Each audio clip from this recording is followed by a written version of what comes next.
pekan pertama melaksanakan puasa, semakin banyak saja selebritis yang antusias belajar dan ingin mengetahui hukum-hukum fikih yang berkaitan dengan ibadah puasa. Selebritas yang menjembatani beberapa pertanyaan yang disampaikan. Sejumlah ustadz dan ahli agama akan menjawabnya. Sebagai pembuka, Ustadz Wijayanto menuturkan keistimewaan dan keutamaan bulan Ramadan, bekal dan panduan dalam mengisi Ramadan dengan ibadah dan amalan.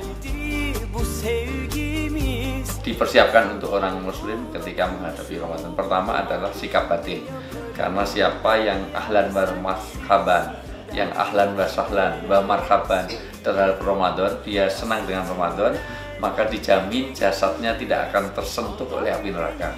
Yang berikutnya Sahrul Quran. Nah, pastikan sebelum bulan Ramadan orang sudah menyiapkan untuk bagaimana Quran dan terjemah ada. Target dong, itu one day one juz. Itu bisa 30 hari. Kalau lah nggak mungkin kan, karena kesibukan macam-macam, dibagi satu rumah. Misalnya bapak 10 juz, ibu 10 juz, anak 10 juz, sehingga misalnya dalam satu Ramadan itu nggak bisa per orang, satu keluarga itu dia menghatamkan Quran. Tentu targetnya bukan hanya khatam, tapi juga memahami maknanya, tafsirnya, meyakininya, mengamalkannya. Baru hari keempat, puluhan pertanyaan telah kami terima dan akan disarikan setiap hari dalam segmen khusus Artis Bertanya, Ustadz Menjawab. Teguh Zaki menyampaikan pertanyaan tentang hukum berenang dan menyelam saat berpuasa. Assalamualaikum Ustadz, saya Teguh Zaki. Saya ingin bertanya nih Ustadz, karena kan saya hobi berenang ya. Tapi gimana nih kalau saat kita berpuasa, hukumnya kalau kita mau tetap berenang, gimana tuh Ustadz? Sebenarnya gini, berenang dan menyelam itu kan satu hal yang mau tidak mau pasti harus ada air yang masuk, sengaja nggak sengaja. Nah, sebenarnya lebih baik dihindari olahraga atau apapun yang bersifat untuk ada kesempatan dan ada peluang air itu jadi cepat masuk. Nah, makanya sebaik-baiknya bulan Ramadan adalah bulan yang kita tidak mendekati apa yang meragukan dan apa yang membuat kita sanksi puasa kita batal apa enggak. Ya kalau emang bisa untuk nggak berenang dan nggak pengaruh kesehatan ya silahkan nggak usah pakai berenang, kecuali dalam keadaan tertentu. Orang yang memang secara fisik dia harus berenang, kalau nggak berenang bisa jadi struknya kumat lah atau asam uratnya kambuh gitu. Yusuf Mahardika alias Si Madun, salah satu pemain sinetron yang hobi bermain sepak bola, menyampaikan pertanyaan terkait beberapa hal yang sering terjadi saat berolahraga. Pak Ustadz, tanya dong. Saya kan hobinya main bola, sedangkan kita di sini ngabuburitnya main bola. Jadi kalau kita lagi main, misalnya ada cedera, jatuh kebentur, berdarah, itu hukumnya gimana? Batal apa enggak puasanya? Apa hukum keluar darah di saat dia berpuasa? Keluar darah tidak membatalkan puasa, ya.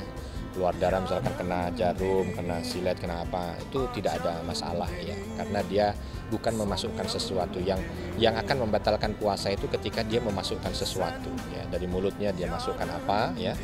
Yang ini akhirnya membuat masuk ke lambung yang dicerna sebagai makanan. Nah, ini nanti yang bisa membatalkan puasa. Ada keluar darah tidak membatalkan puasa. Hanya mungkin kalau keluar darahnya itu dalam jumlah besar sehingga membuat dia lemas gitu ya. Dengan itu maka ini yang kemungkinan bisa membatalkan puasa. Tapi bukan serta-merta keluar darahnya itu yang membatalkan puasa. Sementara itu, Dian Pelangi menyampaikan pertanyaan yang mewakili kebimbangan banyak orang terkait hukuman menggunakan parfum selama menjalankan ibadah puasa. Jamak diketahui, sejumlah pewangi mengandung bahan beralkohol. Assalamualaikum Ustadz, saya Dian Pelangi. Saya mau bertanya Pak Ustadz, jadi gimana nih dalam berpuasa, apakah menggunakan wewangian atau parfum itu mengurangi nilai ibadah dalam berpuasa? Itu aja Pak Ustadz, terima kasih. Parfum itu adalah sunnah yang dicontohkan oleh Nabi bagi golongan laki-laki. Artinya laki-laki itu lebih baik ketika dia menggunakan parfum. Ya. Hanya memang teknologi terkini ada beberapa parfum yang menggunakan alkohol. terjadi perdebatan di antara ulama berkaitan dengan hukum alkohol ini, dia najis atau tidak. Ya. Karena segala sesuatu yang diharamkan untuk dikonsumsi maka dia najis. Sedangkan khamr atau minuman keras yang memabukkan itu kan haram dan itu najis. Ya. Nah di situ terkandung alkohol, gitu.